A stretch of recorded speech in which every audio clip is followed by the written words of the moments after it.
The night was unusually quiet. A thick fog blanketed the small town. Streetlights flickered faintly, casting eerie shadows. Detective Harris stepped out of his car. The air was cold, biting at his face. He tightened his coat, his breath visible in the chill. The house loomed ahead, its windows dark and empty. Neighbors had reported strange smells. Odd noises, too low, guttural sounds at odd hours. Harris hesitated at the gate. It creaked loudly as he pushed it open. The front yard was overgrown. Weeds tangled around forgotten garden tools. An unsettling silence filled the air. No chirping crickets, no rustling leaves. He approached the door, the wooden steps groaning under his weight. His flashlight cast a thin beam across the peeling paint. The door was ajar. A faint metallic scent wafted out. It clung to his nostrils, sharp and foreboding. He called out, but his voice seemed swallowed by the darkness. No answer. The floorboards creaked as he stepped inside. The air was heavy, stifling. His flashlight danced across the walls. Faded wallpaper peeled in long strips. Old photographs hung askew, faces blurred by time. The smell grew stronger. He followed it, his stomach twisting with each step. It led him to the basement door. The handle was sticky. His gloved hand left a faint mark as he turned it. The door groaned open, revealing steep wooden stairs. A dim, flickering light came from below. It cast shadows that moved unnaturally. Harris descended slowly. The air grew colder, the smell unbearable. At the bottom, he froze. The basement was a macabre display. Rusty chains dangled from the ceiling. Dark stains smeared the walls. In the center was a chair. A mannequin sat in it, dressed in tattered clothing. Its face was painted with a grotesque grin. Around it, dozens of small objects glinted. He stepped closer, dread pooling in his chest. They weren't objects. They were teeth. Human teeth, arranged in neat circles. A sound behind him made him whirl around. The basement door slammed shut that Harris's breath hitched.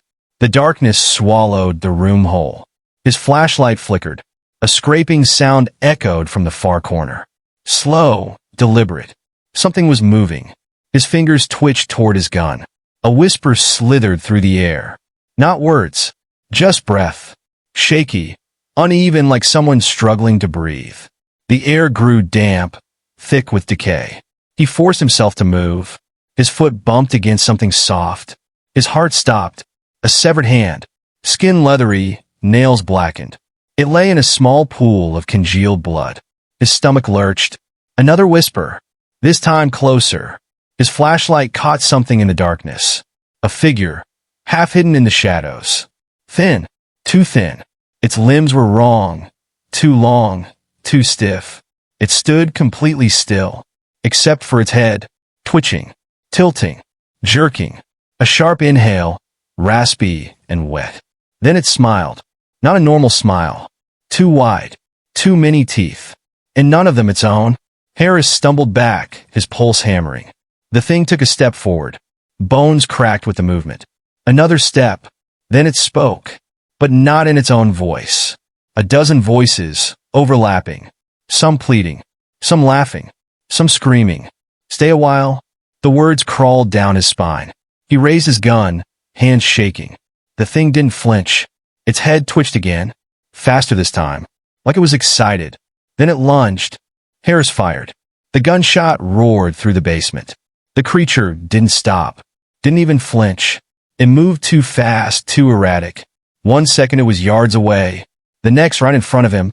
A clawed hand lashed out. His gun clattered to the floor. Pain burned across his chest. Warm blood seeped through his shirt. He stumbled back, heart pounding. The thing loomed over him. Its grin stretched wider. Too wide. The stolen teeth gleamed under the flickering light. Harris scrambled for his flashlight. The beam cut through the darkness. For the first time, the creature hesitated. Its skin, pale, waxy, too smooth, seemed to writhe under the light, like it was shifting, melting. It let out a sound, not a scream, a gurgling, wet hiss. Harris didn't wait. He lunged for the stairs, slipping on something, a severed foot. The walls blurred as he crashed forward. The stench of rotting flesh filled his lungs. Hands. Small, pale hands. Dozens of them, nailed to the walls. Some twitched. He gagged while rising in his throat. The thing screeched behind him. Claws scraped against the concrete. He reached the top of the stairs. His fingers fumbled for the doorknob. It wouldn't turn. Locked. A low chuckle echoed below. Not human. Not real. The air shifted. A presence behind him. Cold breath on his neck. A whisper, right in his ear. "You're home now." Harris's skin prickled. The voice was too close. He spun around, gun drawn, but there was nothing. The basement door slammed shut again. He tried the handle again. It wouldn't budge. His chest tightened. He could hear it breathing. Slow. Deliberate. A low hum echoed from the shadows. The creature was waiting. Watching. Harris's pulse thundered in his ears. There was no escape. His flashlight flickered once more. The beam cast erratic shadows. Then, a sound. A scrape of metal against stone. The sound of chains dragging. Cold, clinking chains. His heart skipped. From the corner of the room, it emerged. A figure. A person. But not a person. Shackled at the wrists, dragging behind it a chain. The chains rattled, the sound sickening. It was wearing what looked like a torn hospital gown. The figure's face was obscured by matted hair. But Harris could feel its eyes on him. Two burning, hollow sockets. Not human. Not even close. It raised its head, and its mouth opened. A soundless scream. Harris froze, his entire body paralyzed. The figure moved closer, step by slow step. Its hands reached out, fingers twitching. The chains rattled louder. Harris stumbled back again, feeling the cold metal behind him. The basement walls seemed to close in. Everything felt wrong. The walls pulsed. The floor shifted beneath his feet. The stench of decay thickened. And then, the light died. Total darkness. His heartbeat roared in his ears. The thing's breath was sharp. He could feel it now, right in front of him, just inches away. A voice whispered, "Time's up." And then, the chain snapped. The chain snapped with a sickening crack. Harris didn't have time to react. A heavy weight crashed into him. He was thrown to the floor. His breath was knocked out of him. The cold, clammy hand of the figure clutched his wrist. He could feel the coldness seeping into his bones. His pulse quickened, panic rising in his chest. The figure's grip tightened. Its face, still obscured by matted hair, loomed closer. Then a laugh. A low, guttural laugh. Not human. Not even close. It felt like the laugh came from everywhere. From the walls. From the floor. From the very air around him. He could barely think. Everything felt heavy. The weight of the house. The weight of the thing above him. It smelled like rot, like something old and forgotten. Harris tried to push the figure off, but it was too strong. Its body was unnaturally rigid, cold and stiff like it had been frozen in place for years. And then, a noise. The sound of a door creaking open. Behind him, something stirred in the corner of the room. Another presence. A shadow darker than the rest. The figure on top of him let out a hiss. It twisted its head. Then it went still. The chains rattled again, louder this time. The shadow moved. Slowly. Harris's throat constricted. The figure above him released his wrist. Its hands, stiff and trembling, lifted. Then it turned. It backed away, retreating into the corner, leaving him gasping for air. But the shadow did not stop. It approached him now, silent and purposeful. The floor groaned underfoot. His heart pounded. And that voice again. "Now you'll see it all." The shadow loomed over him, its presence suffocating like a heavy fog in the air. Harris's eyes darted around the basement, but everything was blurred. The world was spinning, distorted. The shadow moved closer, its shape becoming clearer. It wasn't human. Its form twisted, like the contours of a nightmare. It had no face, only smooth, pale skin stretched too tightly. The air grew thick, harder to breathe. Harris's chest tightened with dread. The shadow bent low, coming face to face with him. Its hands were like twisted branches, sharp and jagged. It reached for his face. He He could feel its cold fingers brush against his cheek. The touch sent a shock through his body. His vision swam, dark spots clouding his sight. And then it whispered, "Do you want to know the truth?" The voice was familiar, but wrong. Too distorted, too fractured. It came from everywhere at once. It crawled into his ears, his mind, his soul. Harris's lips trembled. He wanted to scream, but no sound came out. He could feel his breath quickening, frantic. The creature leaned closer. Its fingers curled around his throat. Not tight, just enough to make him feel it. Just enough to remind him it had control. It didn't kill him. Not yet. Instead, it dragged him toward the far corner of the basement. Harris's legs scraped the floor, his body too weak to fight back. The chains rattled once more. A sudden thud echoed, heavy and painful. Then he saw it. A wall of faces. Faces. Dozens of them. Pale, eyes wide open, mouths stretched in silent screams. They were pressed into the wall, frozen in place. Their skin was cracked, brittle like old porcelain. Their eyes stared at him, unblinking. And then he understood. This was the truth. This was what had been happening. They had been here. All of them. Trapped. The shadow's voice echoed again. "Now you're part of it too." Harris's body went cold. His heart stopped for a brief moment. The faces on the wall weren't just trapped. They were watching him, frozen in a scream, frozen in agony. And then the shadow spoke again, its voice scraping against his mind. "You can never leave." Harris tried to move. His limbs felt like lead. The cold fingers tightened around his throat, pulling him closer to the wall of faces. A cold, wet sensation pressed against his skin. He could feel the eyes on him, judging, waiting. The creature's grip loosened for a moment, just enough for Harris to gasp in a shallow breath. His thoughts were chaotic, fragmented. He needed to escape. He needed to. A sharp, agonizing pain shot through his body. The creature's fingers dug into his chest, claws sinking deeper with each second. The world around him blurred. The air grew thick, oppressive, like a pressure building inside his chest. He could hear the whispers again, dozens of voices, all speaking at once. The faces on the wall shifted slightly, just enough for Harris to see them more clearly. Some had tears frozen on their cheeks. Others had their mouths open wide in silent screams. And then, he felt it, the sensation of being pulled into the wall itself. The coldness of it wrapped around him. His body jerked forward as if it had a mind of its own. The wall surface was slick, like skin, slick and alive.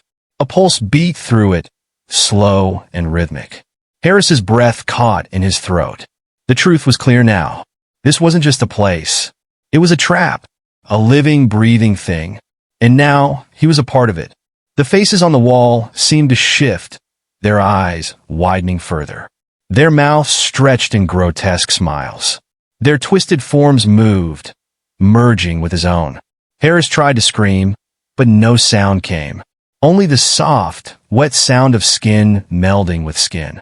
And then, darkness that Harris's body felt heavy numb. He couldn't move, couldn't breathe. The darkness wrapped around him like a suffocating blanket. His thoughts were fragmented, slipping away. He tried to fight it, to break free from the overwhelming pressure. But his body was no longer his own. It was being absorbed. The faces on the wall, they were in his mind now. Their hollow eyes stared back at him. The whispers became clearer, louder. "Welcome to eternity." Harris's skin felt like it was melting, blending into the wall. The pulse of the place, alive, throbbing, grew stronger. And then he realized the truth. The faces weren't victims. They were part of the creature that had been trapping souls, slowly feeding on their fear, their suffering. It was feeding on him now, his essence, his very soul. The more he resisted, the tighter the grip became. And with every struggle, the shadow grew stronger. It whispered again, low and taunting. "Now you'll never escape. You're mine." Harris could feel himself slipping further into the darkness. The weight of the creature's presence pressed down harder. He was surrounded now by faces, by whispers, by the weight of their endless torment. His consciousness began to unravel. His vision blurred, swirling, until everything became one thick, suffocating fog. And then, he stopped resisting. His body, his mind, surrendered. The darkness consumed him completely. No more whispers. No more pain. Just endless, timeless silence. Harris was no longer alone. He was now part of the wall, part of the creature, part of the curse. Another face. Another soul. Forever trapped in the twisted, disturbing nightmare. Time lost all meaning. Harris no longer knew if moments passed or if eternity stretched on endlessly. The darkness around him became a part of him, an oppressive weight that crushed every thought, every feeling. He could sense the other souls now, their presence, faint but persistent, like whispers in the void.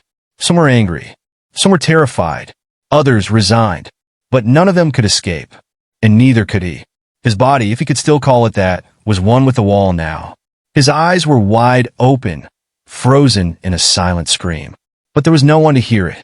The faint pulse of the living creature echoed in his mind, an incessant thrum. The wall had a heartbeat. The faces shifted around him, contorting into new shapes. Some were familiar, people he had known in life, their faces twisted in horror. Others were strangers, their expressions blank or desperate. But no one ever moved. They were frozen, trapped in their own hellish eternity, just like Harris. 1,000 souls, all bound to the same fate. The creature's influence spread, its hunger never satisfied. It whispered again, and this time, Harris heard it in his own voice. "We are all the same." He felt the words settle deep within him, a dark truth that he couldn't escape. He was no longer just Harris. He was part of the wall, part of the creature. The souls around him whispered in unison, their voices a cacophony of pain and sorrow. But their whispers couldn't reach the living. The creature had silenced them all, and with each passing moment, Harris felt his own identity slipping further away. He was no longer a man. He was a thing, a face in the wall, a forgotten whisper in the dark. Forever, the endless silence continued, suffocating. Harris's thoughts, what was left of them, became warped, tangled. He couldn't remember his name. He couldn't remember what it felt like to breathe, to move. All he knew was the cold, the endless cold, the pulse of the creature. It was part of him now, and he was part of it. The faces around him twisted in agony, their mouths frozen in silent screams. Some had once been people who had walked the earth, but now they were just shapes, figures trapped in a nightmare they could never wake from. Harris could feel them all, their despair, their frustration, but he couldn't reach them.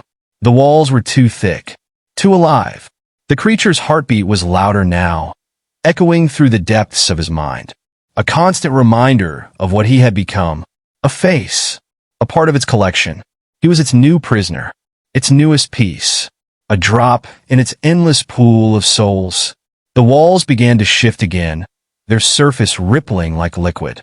The faces merged, blending into one another in grotesque, unnatural ways. He felt himself being pulled along with them, his features melting into theirs. The boundary between him and the others faded. He was no longer Harris. He was no longer an individual. He was just another part of the whole. Another piece of the dark puzzle the creature had created. But deep down, a spark of memory remained. A thought, a feeling, a fleeting glimpse of who he had once been. And with that, the whispers began. A new whisper, a new voice. Not his own, but someone else's. A plea for help, a desperate call.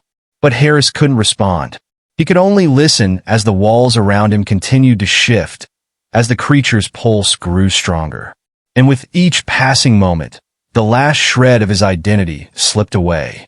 He was gone, and all that remained was the face in the wall, just another silent scream, waiting for the next soul to join its eternal torment. But where could a spark go in an endless void? Harris didn't know, yet he could feel it, small, faint, but undeniably there. The creature had consumed him, absorbed him, made him part of its endless hunger. But it had not erased him, not completely. That tiny crack, that fleeting moment of resistance, it had changed something, not just in Harris, but in the wall itself. The faces that had been frozen, lifeless, now seemed to shift. Their empty eyes flickered with something, a glimmer of awareness, a stirring of memory. The creature shuddered. It felt it too, a disturbance, a ripple in the still, endless black.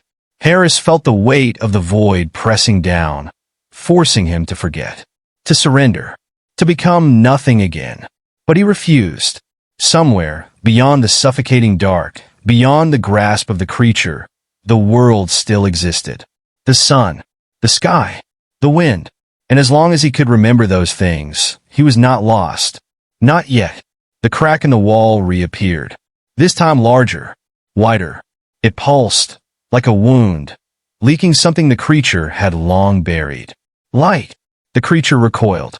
It twisted, howled, its shadows writhing in agony. It had lived in the dark for so long, feeding, consuming, growing, but it had never expected this. A soul fighting back. Harris felt himself being pulled in two directions.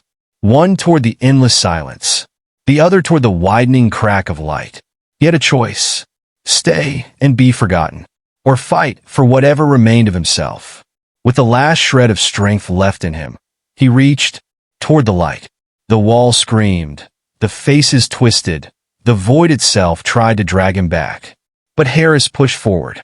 The crack split open, the wall crumbled, and for the first time in an eternity, Harris fell, not into the void, not into the darkness, but into the light. And then, everything went white. At first, there was nothing but blinding white. It swallowed everything, endless and vast, stretching in every direction. Harris didn't know if he was floating or falling. He only knew one thing. He was no longer in the wall, no longer part of the creature. He was separate, his own being, his own self. For the first time in what felt like an eternity, he could move, he could feel. His fingers twitched, his chest rose, then fell. A breath, a real, tangible breath. Air filled his lungs, sharp and electric, like drinking cold water after dying of thirst. His heart was beating, fast, erratic, but alive. The whiteness around him began to shift, swirling like mist in the wind. Shapes emerged, flickering, like memories struggling to surface. A city skyline at dusk, the scent of coffee in the morning, the feel of rain on his skin. Familiar, yet distant, like echoes of a life he had once lived. Then the whiteness split, a seam cracked open in the endless void, revealing something beyond. Darkness. Not the suffocating black void of the creature, but a real night sky. Stars, moonlight, and below, the world. The real world. Harris stumbled forward, his legs weak, unsteady. But they were his legs, his body. He took a step, then another. The light around him dimmed, fading into the night, until he was standing on solid ground. Cold pavement. A street lamp buzzed overhead. The scent of damp asphalt filled the air. Cars passed in the distance. A city. Alive. Real. He was back. Harris staggered forward, his breath ragged, his mind racing. How? How had he escaped? And then, a sound behind him. A whisper. Low. Familiar. Not words, but something deeper. A feeling. The wall. The creature. It wasn't gone. It was still watching. Still waiting. And somewhere, in the distance, a new crack was forming. Harris froze. The whisper slithered into his ears, curling around his thoughts like cold fingers. A soundless voice, speaking in emotions rather than words. Dread. Hunger. A presence unseen but undeniable. He turned slowly. Behind him, where there had been only empty pavement, a wall had appeared. Not brick. Not stone. Something else. Something wrong. Its surface pulsed, faintly breathing like skin stretched too tight over shifting muscle. And embedded within it, faces. Not frozen. Not still. Moving. Writhing. Mouths opening and closing in silent agony. Eyes wide, darting, desperate. Some looked familiar. Too familiar. A face from the past. A friend. A stranger from the street. A reflection of himself. Harris staggered back, his breath shallow, his heart hammering against his ribs. This couldn't be real. He had escaped. He He had broken free, hadn't he? The wall pulsed again, rippling like liquid. The whisper grew louder. A voice now. No, not a voice. Many voices. Layered, overlapping, endless. A chant. A call. His name. Harris. He clamped his hands over his ears, but it didn't help. The sound wasn't coming from outside. It was inside him, woven into his bones, etched into his mind. A part of him. The wall convulsed, and something pushed forward. A shape. A form. A hand, long, too long, fingers stretching unnaturally. Then an arm. A shoulder. A head, tilting, unnatural, as if trying to remember how movement worked. It was pulling itself out, escaping, coming for him. Harris stumbled backward, his feet barely obeying. The city was behind him. The world was still real. But this thing, it was bringing the dark with it. The wall cracked wider, splitting open, revealing something vast, endless, shifting. And beyond it, deep within the fracture, more faces, more souls, more victims, still trapped, still suffering, still calling his name. Harris. The hand reached for him, stretching, fingers bending at impossible angles. And then, a choice. Run, or face what was coming. The darkness stretched on, endless and unyielding. Harris, if he could still be called that, no longer remembered the warmth of the sun, the sound of his own voice. All that remained was the cold, the suffocating cold. His mind, once filled with fleeting thoughts, now echoed with the incessant hum of the creature. It was everywhere. It was him. He was the creature. The faces around him twisted once more, some in silent agony, others frozen in a warped grin. Their eyes followed him, even though he no longer had eyes to speak of. The wall pulsed, alive, as if it were breathing. The walls themselves whispered, a quiet chant of despair that never ceased. The memories of his life had already faded, slipping away like a forgotten dream. He had no past, no future, just an eternal, unending now. The faces continued to shift, their expressions never the same. Some were empty, devoid of emotion. Others were filled with terror, their eyes wide with unspeakable fear. But all of them were the same, trapped, bound by the creature, by the wall. And there was no escape, no hope. The creature's heartbeat pulsed louder in his mind, shaking him to his core. It was a rhythm, a call, a summons. And somewhere in that deep, suffocating silence, Harris felt the presence of another. A new soul, a new face to join them. Another victim. The wall trembled, shifting once more. The faces seemed to grow more desperate, more panicked. They knew what was coming. The creature was feeding again, and there was nothing anyone could do to stop it. Harris felt his very being stretch and contort, bending to the will of the creature. He was no longer a person. He was part of something else. A collective. A hive. A collection of souls lost to time, trapped in the darkness. He felt a moment of clarity. A brief, fleeting moment of what he had been, before it was consumed once more. And then it was gone. Forever, the darkness deepened, a suffocating void that seemed to swallow everything whole. Harris's consciousness flickered like a dying ember. He no longer knew who he was. He no longer cared. His essence had become one with the wall, a part of the creature's vast, eternal hunger. The faces around him continued to shift, their eyes wide and empty, their mouths frozen in silent screams. But none of them spoke. None of them could. The creature was watching, always watching, and the pulsating hum never ceased. It was a rhythm, a dark, maddening rhythm that filled his very soul, pulling him deeper into its twisted web. In the silence, a new presence began to form. Another soul, another body to join the collection. The creature's influence spread, latching onto the new arrival. And Harris, or what was left of him, felt it. He felt the moment the new soul entered, the moment it became trapped. The walls shifted again, their surfaces alive with the pulse of the creature. The new face joined them, its eyes wide with terror. It blinked, looked around, and saw the endless faces surrounding it. Saw the endless eyes, all locked in a permanent gaze. And then, just like Harris, it became part of the wall. Another piece of the creature's endless collection. And the creature's hum grew louder, stronger. It was feeding again. Its hunger was insatiable, never satisfied. Each new face was a piece of its puzzle, a piece of its soul. And Harris, forever trapped, could only feel the darkness wrapping tighter around him. A part of him, a fragment of what he once was, screamed in silence. But it was no use. No one would ever hear it. He was nothing more than a whisper in the dark, another lost soul in the creature's endless maze. And as the new face melded into the wall, the pulse of the creature reached a new crescendo. The walls trembled, the faces pressed closer together, and the darkness closed in, swallowing everything whole. There was nothing left but the pulse, the hunger, the endless silence. The silence in the basement grew unbearable. Harris could no longer distinguish where his body ended and the wall began. He felt it, the slow, suffocating pull of the creature tightening its grip around his very essence. His thoughts were muddled, fading like smoke, dissipating into the nothingness that surrounded him. But then a flicker, a fragment of memory surfaced, piercing through the veil of darkness. A name. His name.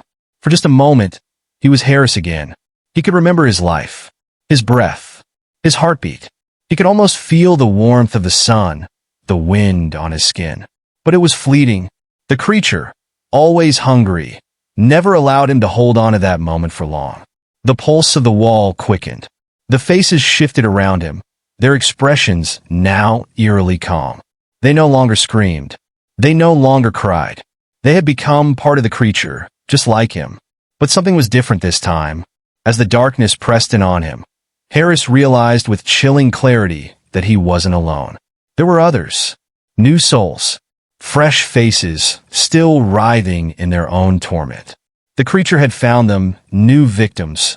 Their souls were being absorbed now, dragged into the same hellish fate that had claimed Harris.